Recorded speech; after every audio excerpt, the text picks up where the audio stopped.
तफ्तीश में बड़ा इंकशाफ हुआ है। पाकिस्तान से ड्रोन के जरिए हथियार सप्लाई किए गए हैं। हथियारों की सप्लाई के लिए कंट्रोल रूम बनाया गया है। गैंगस्टर की मदद से हथियार सप्लाई किए जा रहे हैं। दहशतगर्द अर्शदीप ये हथियार सप्लाई करवाता था। ये बड़ा इंकशाफ एनआईए के जरिए किया गया है। उसकी तफ्तीश में वाज़ेह रहे कि एनआईए पूरी तरीके से इस मामले को लेकर सरगर्म है और लगातार तफ्तीश जारी है। एनआईए की तफ्तीश में ये बड़ा इंकशाफ सामने आया है। पाकिस्तान से ड्रोन के जरिए हथियार सप्लाई कराता था अर्शदीप ढल्ला और इसके साथ ही हथियारों की सप्लाई के लिए कंट्रोल रूम भी बनाया गया था। गैंगस्टर की मदद से ये हथियार सप्लाई हो रहे थे।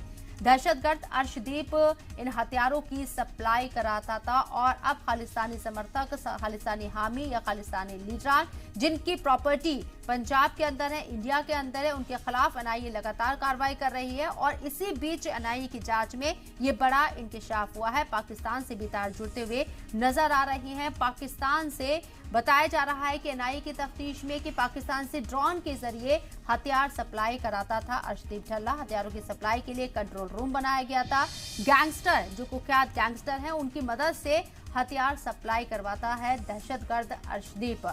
हथियारों के सप्लायर के तौर पर भी इसे पहचाना जा रहा है। अर्शदीप ढल्ला खालिस्तानी नेटवर्क में एक बड़ा नाम है और एनआईए के जरिए लगातार इस तरह के इंकशाफ किए जा रहे हैं। खालिस्तानी हामियों की, खालिस्तानी लीडरान की जो पंजाब के अंदर जायदाद है, इमलाक है, उन्हें जब्त किया जा रहा है और अब इनके तार पाकिस्तान से जुड़ते हुए नजर आ रहे हैं। ड्रोन एक्टिविटीज सरहद पर, खासकर पंजाब सरहद पर बहुत ज्यादा बढ़ती हुई नजर आई थी। इस बीच ये भी देखा गया कि ड्रोन के जरिए कई बार मुश्तबा चीजों की सप्लाई करने की बात भी सामने आई है और अब एनआईए ने इस बात का इंकशाफ किया है कि ड्रोन के जरिए पाकिस्तान से हथियारों की सप्लाई करवाता है अर्शदीप ढल्ला।